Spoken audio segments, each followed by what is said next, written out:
Samir. Thank you guys.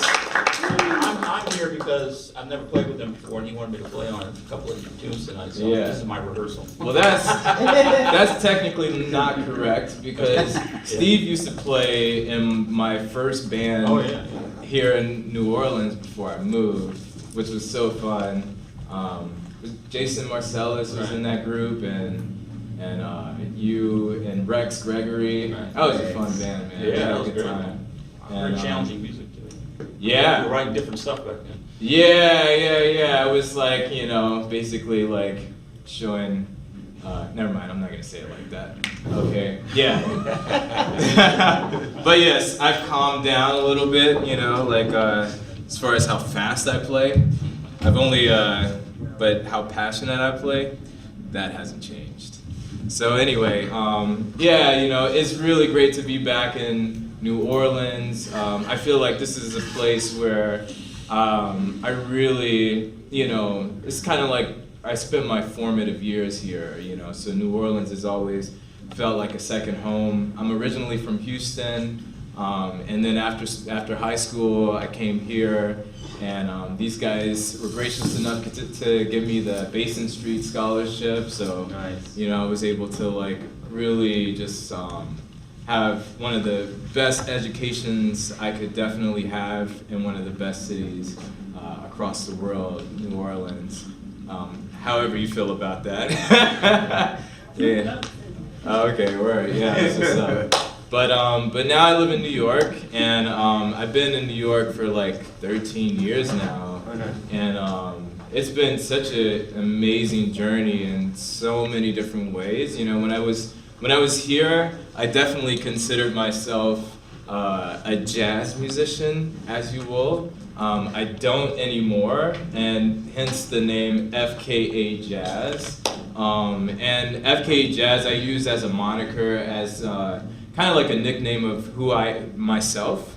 It also represents the music as a whole as well, because the music is not, I don't want to necessarily consider it jazz, because it's not just kind of, I'm not just taking elements of jazz and putting it into this music. There's elements of hip hop, there's elements of R&B, there's elements of disco, like all sorts of amazing genres of music, really kind of rolled into one.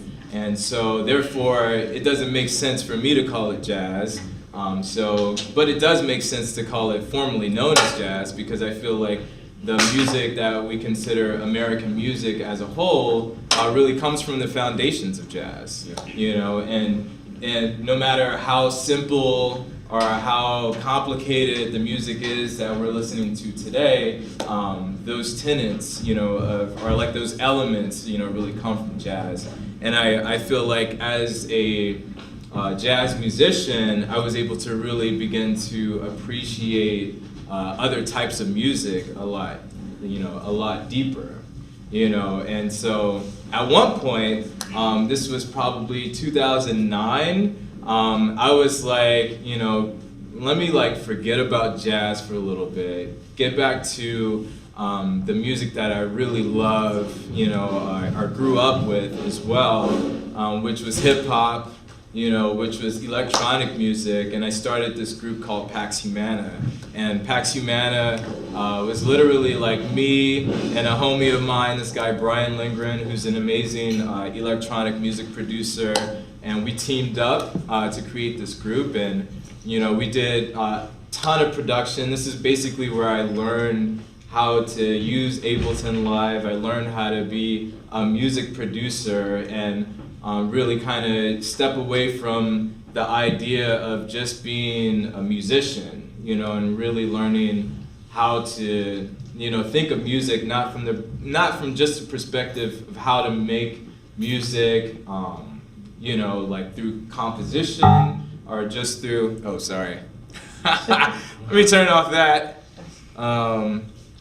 Just through composition, or, just from, writing things down and then seeing how it goes when you get together with other guys, but how to really take you know, an idea, a musical idea, and see it from start to finish. And one of the reasons why I even ended up doing that is because I put out a record in 2010 called Starting Point, which was around that time was the last time I was here in New Orleans, because I was, you know, pubbing that record. And that record was really dear to me. It's still dear to me today. But, you know, it was really kind of a struggle because, you know, I was really only a musician at that point. You know, like really, I spent a lot of time, you know, working on saxophone and composition. But when it came down to, okay, like we're in the studio, we've recorded the music, now it's time to really put it together. And, you know, like from that moment, I was kind of lost. You know, I didn't really, you know, I had ideas, but I needed an engineer or like a mixing engineer to really kind of like see those ideas through. And at the end of the day, although I do hold that album very dear, it feels like there was a lot of misses, you know, like because I was trying to translate what I had in my head to, you know, 2 or 3 other people that were helping me put it together. You know what I mean? So from there is where, you know, I was like, you know what, let me step away from the saxophone, let me step away from just doing like any and every gig that I can do, and that's when I formed Pax Humana, and was like, I really want to learn how to be a music producer, and from there, you know, I really took the avenue of electronic music, because it's a high tradition in the electronic music world where you know, the DJs or the producers, they see a song from beginning to end. So a lot of the, you know, like, you know, producers like Deadmau5, you know, or Deadmau5, for instance, you know, he mixes all of his stuff himself, you know. And so that was something that was really attractive to me. I wanted to be able to take my song and see it from beginning to end. So I used electronic music to really do that. And we put out a couple records, you know, you can look it up. You know, Pax Humana, Pax, P-A-X, and then human with an A at the end, Humana. Basically means human peace in Roman, in Greek. But yeah, so, you know, it was really beautiful, and it was a great journey. But then, by the beginning of last year, you know, it was kind of like, okay, you know, we've done Webster Hall, we did Verboten, we were like doing all these really awesome DJ gigs and like, you know, working with some great independent artists in Brooklyn and in Manhattan, and that was really fun. But, you know, at the end of the day, I really see myself as an artist, as a performer, and I wasn't really doing that much performing. So, you know, I was really thinking very deeply about how to really mix the two, how to really get back to being not only a musician, but a producer, and as a whole, an artist, you know, really creating an identity, you know, around the music that I was creating. So that's when I teamed up with this lovely lady right here. This is Stacey James, and she is amazing. And yeah, and she's one of my dearest friends. And we've known each other for like, I don't know, like 8 or 9 years. Yeah, maybe 10 at this point. Wow. Yeah. That's what's up. But yeah, and you know, we've been through a lot, and she knows me really personally very well.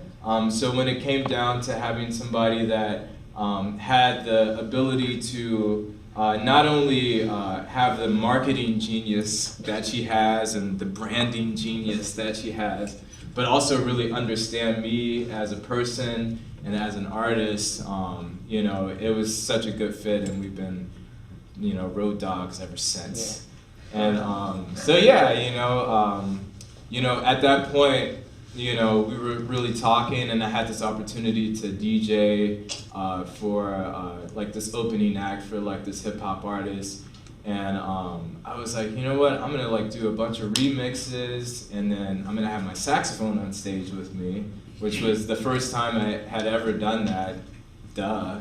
But you know, and it ended up being a really great show, and I had probably the most fun I've ever had in my life. And that's how FKE Jazz was formed, you know, where I was like able to like really marry the two together. The electronic producer side of me with the jazz side of me with the I grew up like listening to like Tribe Called Quest and LL Cool J side of me, you know, and like boom, that became what we're doing right now. So anyway, you're probably wondering who this guy is. And this guy is really amazing. He's like my little brother, even though he looks like my older brother. This is Justin Sweeney. He's a beautiful, beautiful drummer, and also a fellow producer as well. He's an amazing producer. He's got like a record coming out really soon. You know, still working it out, but it's gonna be really awesome when it comes out. But anyway, at this point, you kind of have a little bit of an understanding of who I am. So I kind of wanted to take a moment to play some music for you guys. And before we do our joint, I wanted to, let's see. So Samir, when you're traveling and you're going to different venues and stuff like that, how do you have this elaborate setup? I mean, what do you require the club to have in order for you to like do your gig the way you need it to do? That's a great question, and honestly, you have to be very committed because most of the clubs don't have everything I need, you know. So, you know, I'll spend a lot of time breaking my back to get to gigs, or you know, Justin has a van, so sometimes like we'll just hop in his van to get to our gigs. So you have your own PA system with you. Oh, well, that, I don't play at venues that don't have a PA system, so definitely has to have a great sound system. Luckily, you know, New York has great sound systems, and every place that we played outside of New York has been, you know, fairly decent as far as that is concerned. So, you know, as far as the sound system is concerned, that has to be like top of the line, or at least somewhat.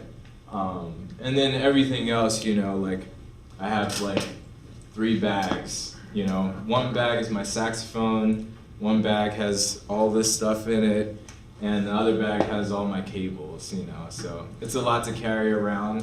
What is all that stuff you have there? Why don't you Yeah, sure. Overview. Yeah, so basically, like, my setup is a little bit, when I'm back in New York, it's a little bit more involved, like slightly, because for one, I'd have my preamp and a clip-on mic, you know, which is a lot more comfortable for me, but I didn't want to bring my tube amp because the traveling, blah, blah, blah.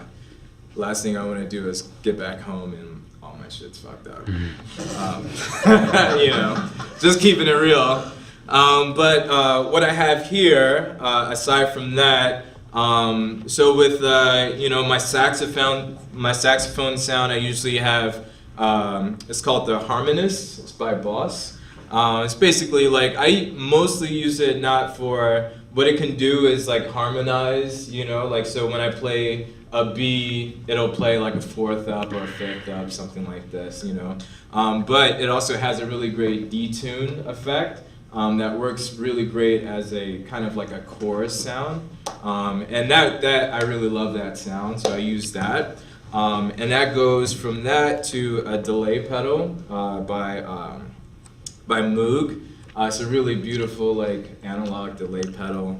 It's one of my favorites. I had a couple of different delay pedals, and this is the one I love the most, you know. And then we got like what's happening like through the computer, which is so like I said before, I learned how to use Ableton Live like a long time ago, and that's my go-to DAW. I know Justin, you use Logic. I use Ableton too. Yeah, you know, Different. we got them all, but you know, we have our favorites, you know, that kind of thing. So I use Ableton, and then what I really love is this guy right here. This is the Push 2.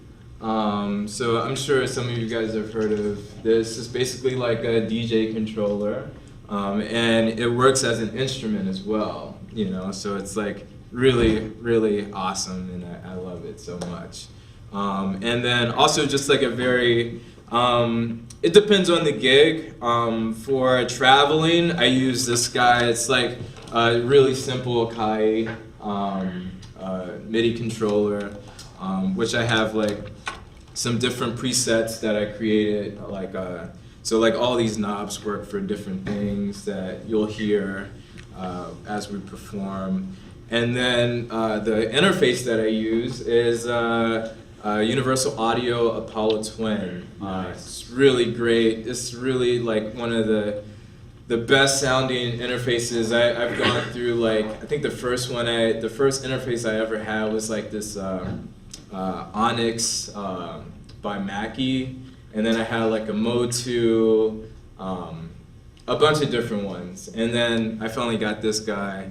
It's amazing because the plugins, you know, like if I'm using like different compressors or delays, things like that, you know, Universal Audio has a whole collection of their own plugins, and they run through the interface itself. So as far as CPU, if you understand what that is, or like the you know, the speed in which your computer is running, you know, can be taken up, you know, a lot by a big program like Ableton. And Universal Audio has this this guy here that's actually taken up most of the heat, you know, so I can run like a ton of different tracks at once, you know, with a laptop, and everything runs super smooth, you know, it's really dope. But yeah, that's kind of, you know, that's all the toys, aside from this analog thing right here called a saxophone. I'm sure you guys know about that. Yeah, there's a couple wires in there, you know. But yeah, so I mean that's kind of the deal. Any other questions, or do you guys want to hear some stuff? Let's do the. Oh yeah. Let me get you plugged up. You know, we're just gonna do. Okay, so one of the things that I like to do is take like old jazz songs and then like put my FK jazz spin on it. So I'm sure most of you guys know the record "A Love Supreme," and this beautiful song entitled "Resolution." And if I play this, you'll probably recognize. That's really low.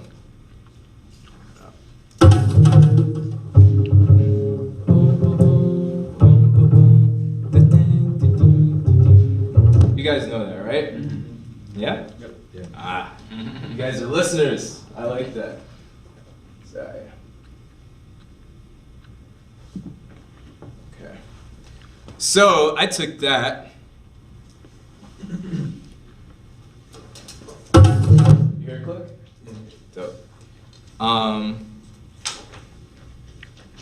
I took that and created this.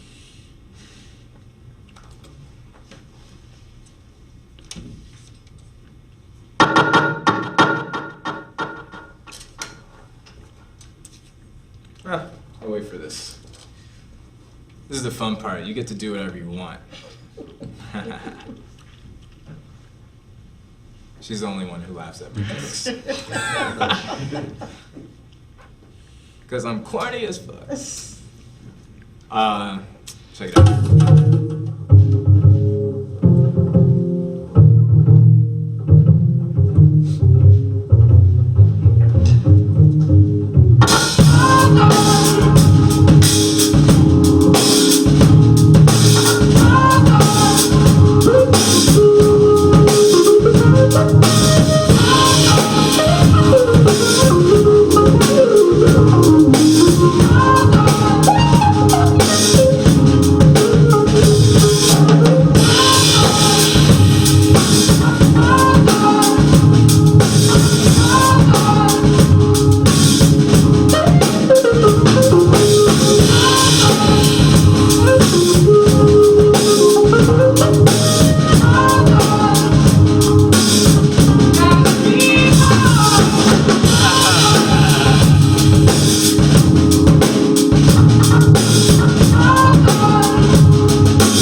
Yeah, that was fun.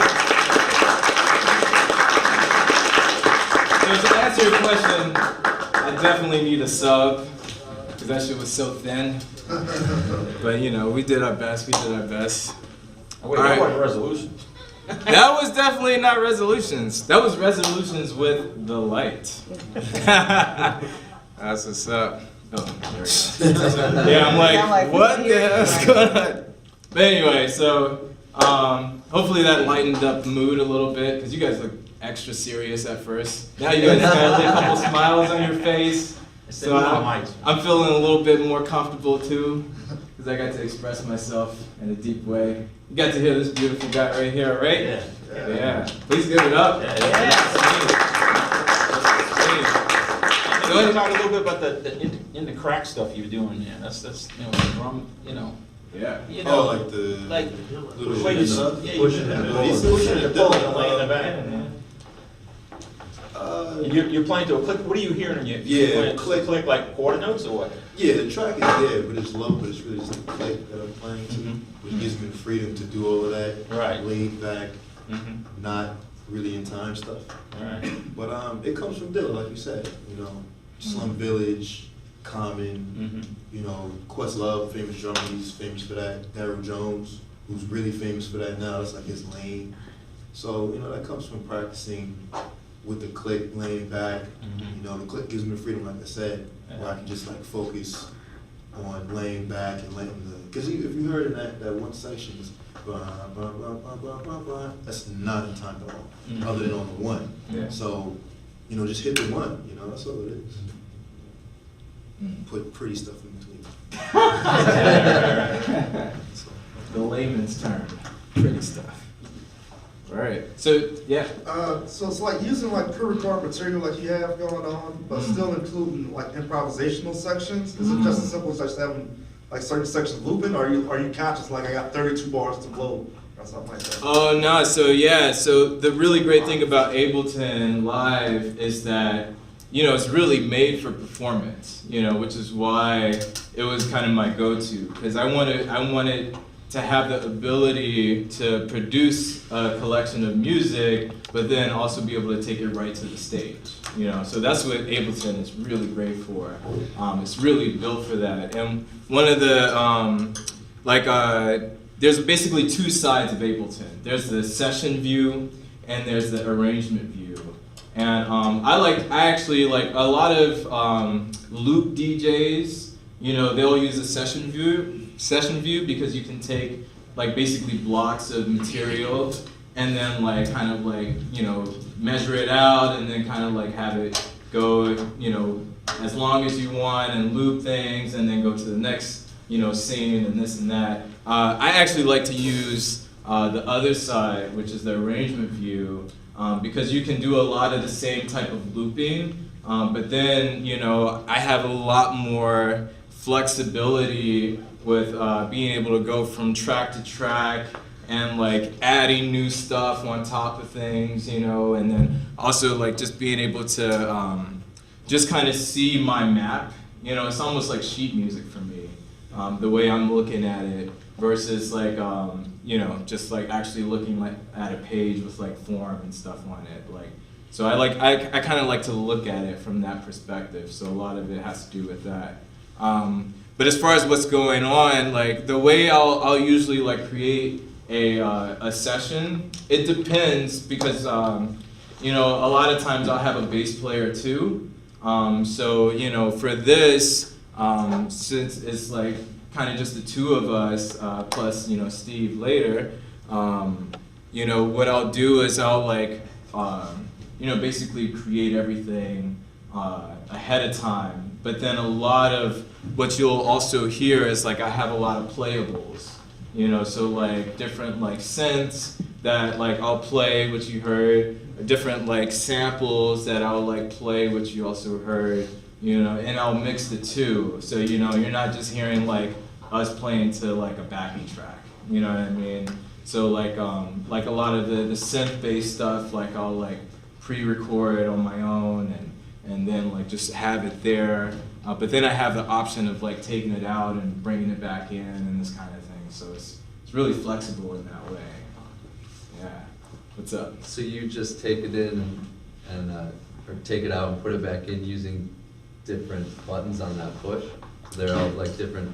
Yeah, Different possible musical ideas are programmed into that book. Right, so like basically, you know, I'll come up with a composition or like a specific form, but then I have the ability to loop different sections and things like that. And then with the push, I have the ability to bring things in, bring things out. There's like basically four different possibilities here. There's the device view, there's the mix view, there's the clip view, and then browse, which I don't need to browse for, you know, anything.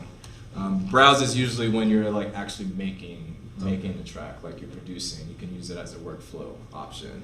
But like, you know, so like I'll mix things in and out with the push, you know, or like I have like also like a lot of stuff like set up here, you know, as well. So like I'll, you know, use these are like Midi assign to a lot of things that are happening here that seemingly, if you're just like focused on what's happening up here, you don't actually even notice like all the shit that's like happening right here, you know, because I'm just like quickly like hitting something to like take it out or like to wash it out or something like this, you know. Yeah. So it's really kind of cool in that way. It's like literally like I spend at this point more time shedding this than this. You know what I mean? So like because it's like, you know, to master what's actually happening here, it's a long journey like anything else. Do you find like when you're performing, do you have to spend much time actually looking at the screen, or are you able to kind of get most of everything from the MIDI controllers? Oh yeah. I mean, yeah, definitely. I mean, I barely look at the screen, you know, only to like do a few things that are just easier to grab here than here. But like, yeah, for the most part, like I don't even have to think about it, you know, like I'm just like either like here on these instruments or I'm here on this instrument, you know, which is a beautiful thing because without this guy, I'd definitely be like, you'd see me doing more of this, you know, like the DJ playing like solitaire. You've probably seen that meme, I don't know. You know, it looked like I'm just like sitting here playing solitaire because I just literally have to be trying to go from like one thing to the next, like, and doing all of that on the computer. Also, like, how much, and do you ever like experience much like glitch, just out Ableton malfunction and things like computer crashing and whatever, this kind of stuff? No, and I would recommend if you're even like slightly thinking about doing any of this kind of stuff, the first thing you need to get is a computer that will take, you know, that can handle it, you know. It's the first investment, you know, before, you know, getting, you know, everything else, you know. And well, I don't know, that's relative actually, because that wasn't what I did actually. I had a shitty ass computer first. I mean, you probably need that if you're as far as doing it in your bedroom, you can probably use your city computer, but if you wanna like perform on stage. Yeah, because you know, like once you're actually performing with what's going on here, then you're dealing with like the possibility of latency, you know. And so like in other words, like for anybody who doesn't know what latency is, you know, when the sound is coming out, it's coming out actually later than the information is being fed to the computer. So it takes a lot more time if you're like dealing with a slower computer, and then on top of that, a slower interface, you know. So like, for me, for what I'm doing, like this is good enough, you know. But like as things advance and things get crazy, you know, I then end up, I'll probably have to get something else, but hopefully that won't be the case before I have more money. What's up, Do you man? have like any recommended text specifications in terms of computer hardware to do like all this kind of stuff? I mean, I would RAM say and CPU, like kind of stuff like that. like the technical stuff, man, I literally just went to the Apple Store and I said, give me the best thing you have. So like, They must love you. You look like a big I dinosaur. know, right? Yeah. They do. I was just at the Apple Store today because I have a gig, what do you call it, charger that just conked out last night. You know, like right before coming here, I was like, Stacy, we need to go now. Yeah. So you know, so yeah, they do love me. But as far as specs are concerned, like, I mean, I could tell you what specs I have, and then you can kind of take it from there. So I am dealing, I mean, my processor is a 2.2 gigahertz Intel Core i7. Okay. You know what I'm saying? So like, I think anything less than that is, I mean, it depends on how much you're doing too, you know? Because like, honestly, like I was about to say, I started with a really crappy computer with a really crappy interface, but I was doing like super simple stuff, you know what I mean? And that might actually be the right trajectory, because you don't necessarily want to start with everything at your disposal. You want to start small, you know, so that like you can kind of focus in on the important things. Otherwise. What's that? I said it's kind of overwhelming otherwise. Yeah, it can feel really overwhelming, you know. So like I'm kind of happy that I couldn't afford to have this computer when I had my like really simple MacBook or whatever it was. You know, the white one. Remember those guys? Yeah. That's what's up. That's the one I had. You know. Yes. Do you use your own, do you use pre-recorded synths, or do you make your own? And also, No, yeah. Do you use any other kinds of sound libraries besides just synths? So, great question. And you sound like somebody who's like, you know what's up. So I love you already. But yeah, you know, actually, I do. The way I'll kind of like, or like my workflow will kind of start with a preset that sounds close to what I want, and then I'll tweak from there. You know, so I'll usually start with the preset because, like, honestly, like I think if I just started, like if like one of my favorite synths is from D16 group. It's called the Lush 101. You know, and you know that guy has so many dope presets, but at the same time they're very specific. So like if I'm coming up with an idea, you know, I'll find something that's close, but it'll never be like what I want. You know what I mean? So it's like it's good to start from instead of starting from scratch, because that could take forever. Yeah. And I like to work fast, you know. So for me, it's like I'll spend a lot of time tweaking a preset until it sounds like what I want.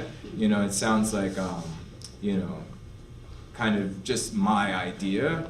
But you know, I'll start from there. You know, as far as like using like libraries or anything like that, like I use a lot of different like drum libraries. You know, half of my record.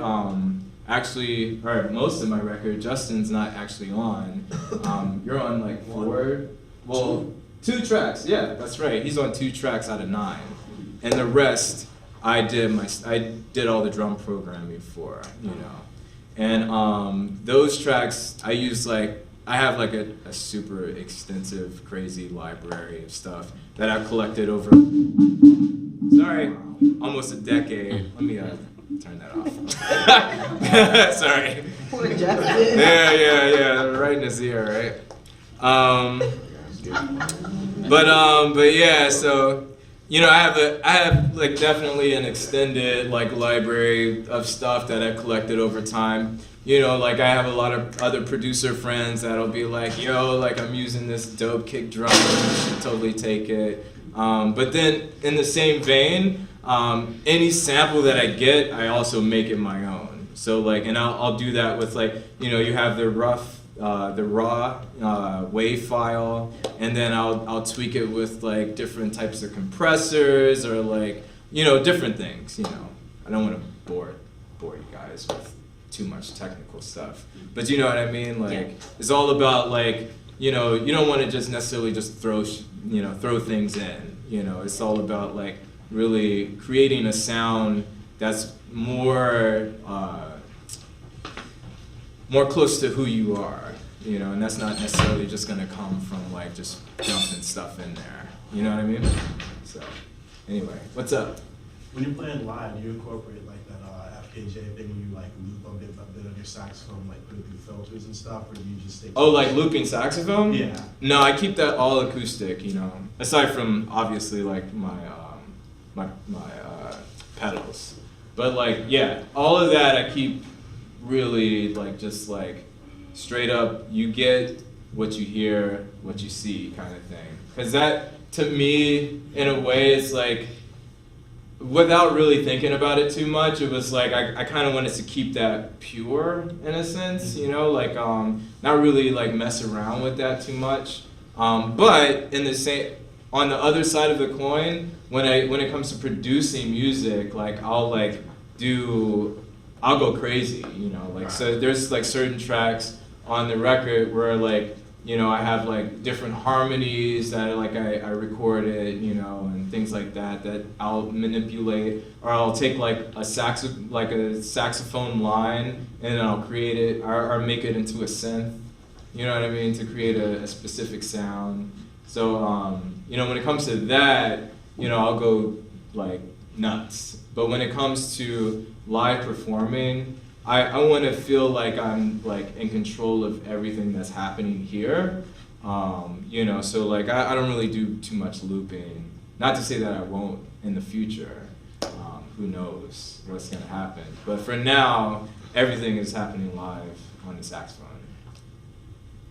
All right, what's up? Have you messed around with the? Because Novation has like a cheaper version of the push, like the launch pad. I used to have that before I had this guy. Uh-huh. Yeah, I mean it's cool, but it's like, so you have the launch pad? Yeah, I was thinking about getting their the keyboard they have that has like eight of the buttons at the top. Oh, I think it makes yeah. more sense for me to use a keyboard. Yeah, I mean, but I'm just curious what you thought about that stuff. yeah, I mean, Novation is great. I mean, you know, I have no queries about Novation or their products. I think they're all great. It's just a matter of taste, you know. And for me, I think the Push 2 is better from not only the fact that the Novation just like, I mean, the Novation is a little bit limited on like what you're seeing, like I think somebody asked a question about how much am I looking at the screen here. Well, there's a screen actually on here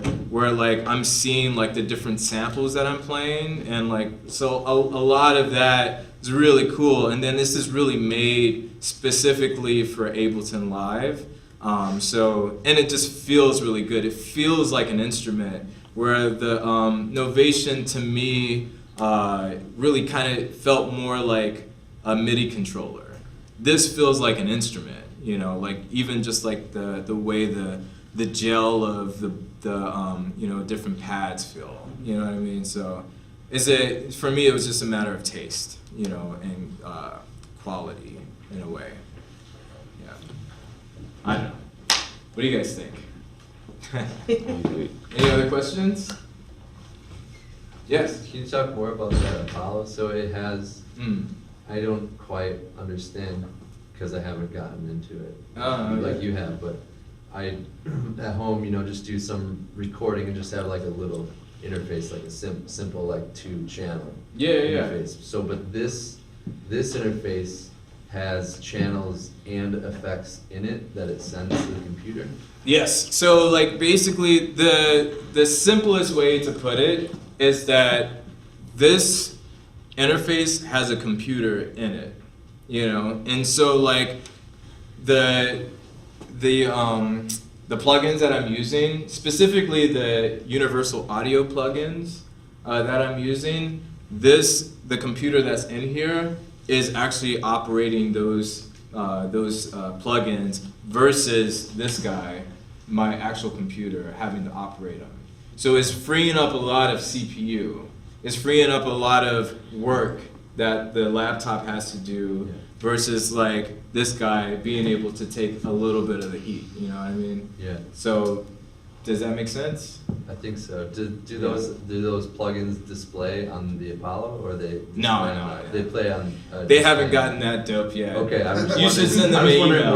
where they're. I don't know. What's that? It displays on your computer and you load it in your. Yeah. Like I mean I could even show you. Here's like one of the plugins that I'm using. It's like basically it's the make of the Teletronics, which is like, one of the great things about UA is they'll take like hardware and they'll like literally make it exactly like the hardware. It's like night and day. You can't tell night and day, you can't tell the difference. That doesn't make any sense. It's literally like night and night. You can't tell the difference at all, And so like, that's one of the cool things about the plugin itself. But the dope thing about it is this plugin is being powered by this device, not the computer. Gotcha. You know what I mean? Yeah. That's what's up. Anybody else? Does the library of plugins come with the interface, or do you? That's why I'm broke, homie. Nah, so it comes. Nah, it comes with some plugins depending on like what interface you get. I think if you get like the rack, it comes with like all the plugins. They got. Like 4. No, they have a special right now. Yeah. Sweetwater. Hmm? Sweetwater. Not Sweetwater. Yeah, them. They were like, Yeah. See, I'm doing commercials for free right now. But right. So yeah. So I mean, it depends. Like, I think I got like, I don't remember how many I got for free, but then I've spent a nice amount of money on other plugins that I did not get for free. So it is an investment, but at the end of the day, one of the most important things that you can kind of walk away with is that, like I said before, when I did my first record, I felt like I had no control over the end product.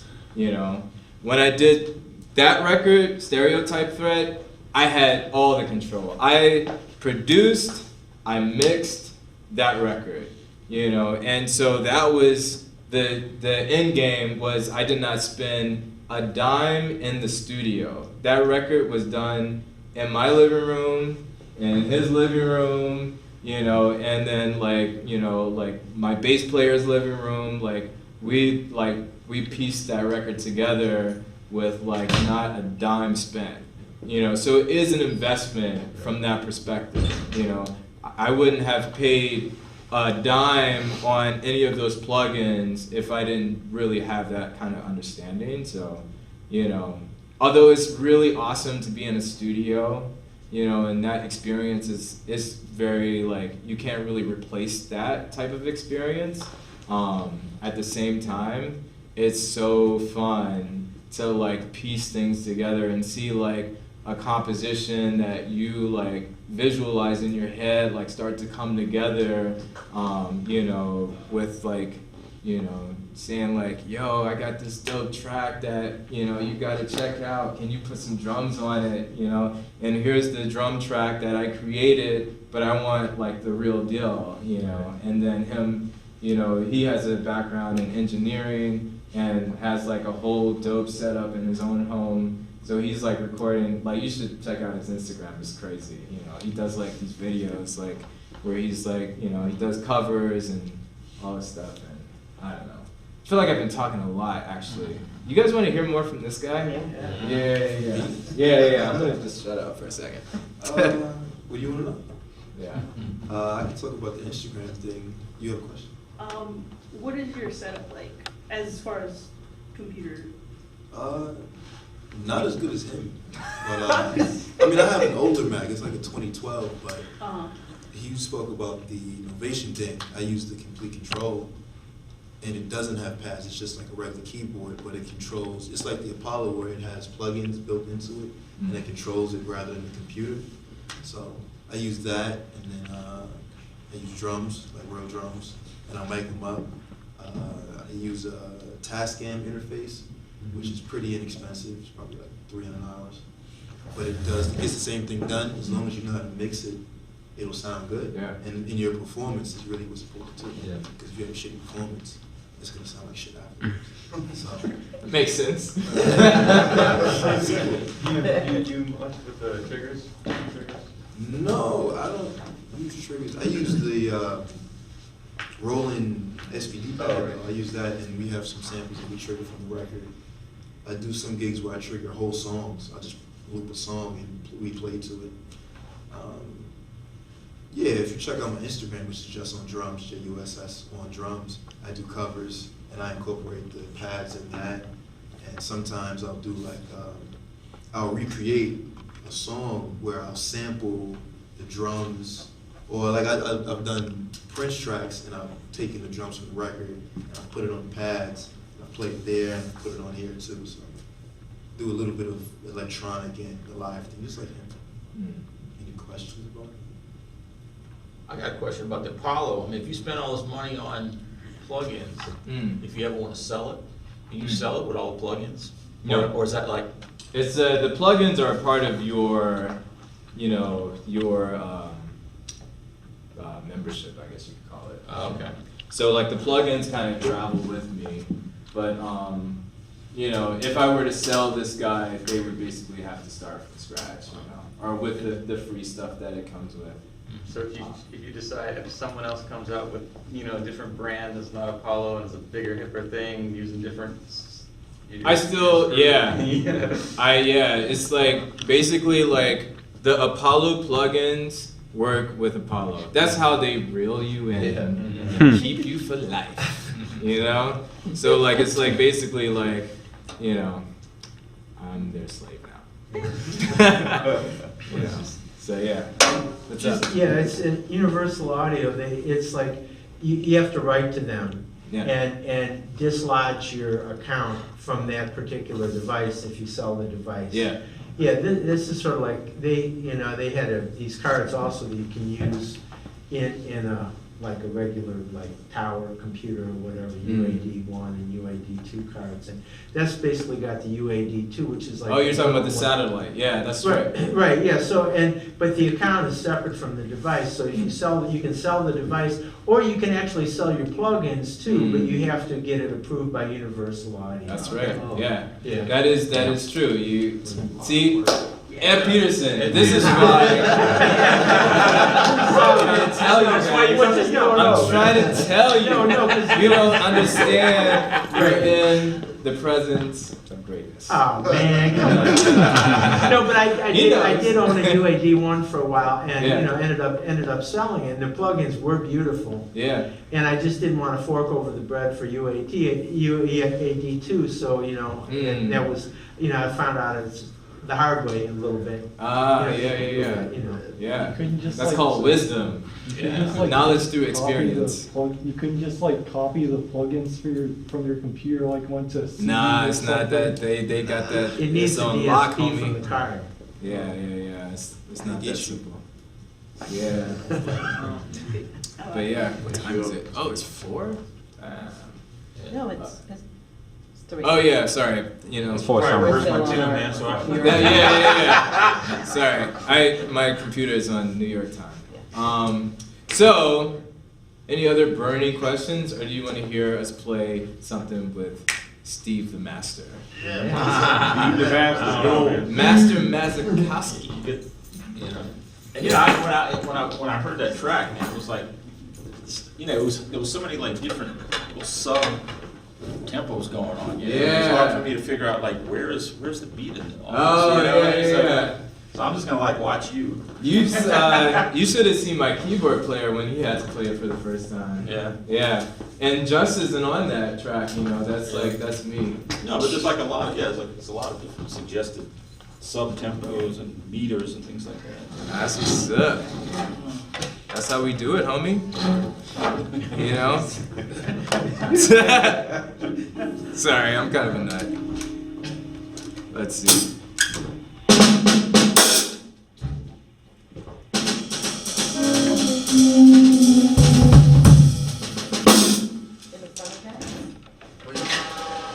I want to get the iPad out the front. Thank you.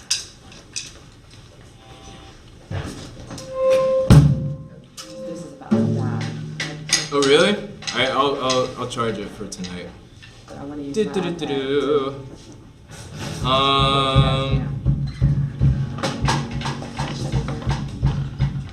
Yeah, you can turn it off. We got it right here. Press this. No, the top.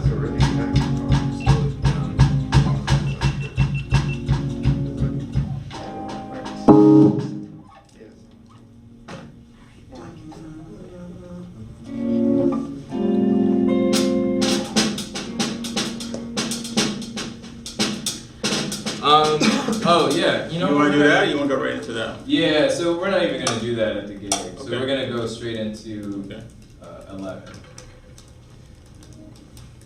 It's always interesting when I produce something and then I have to have somebody else play it. That's when I finally make a chart, and I'm like, oh, that's what I did. It's kind of interesting. So different from back in the day. Oh, okay. There's a lot going on in this track. So we're going to do this, we're going to do that, and then I'm going to do that, and then this guy is going to...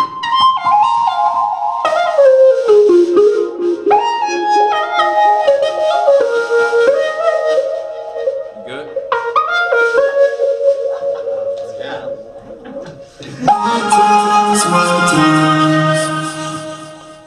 It went from here to here. That's how we do it. All right. Sorry, I didn't play this thing for Just like... a quick question. Yes. Do you cue the melody, or is it coming in a specific place? I'll cue it, yeah.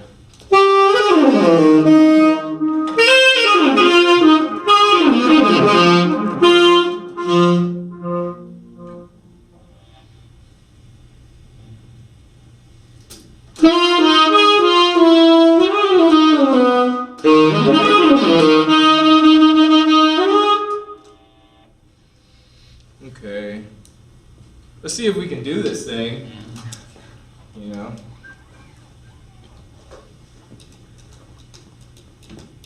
So, after 4.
shit, yo. Get ready for it. Let's get it back. Wow. So anyway, guys, thank you so much for your time, your energy. If you are interested in, buying the CD, talk to that lovely lady right there. And then also, I would love to see your beautiful faces at the show. We came all the way here just to get your energy. So thank you guys so much. All right. Thank you, Steve, for having us.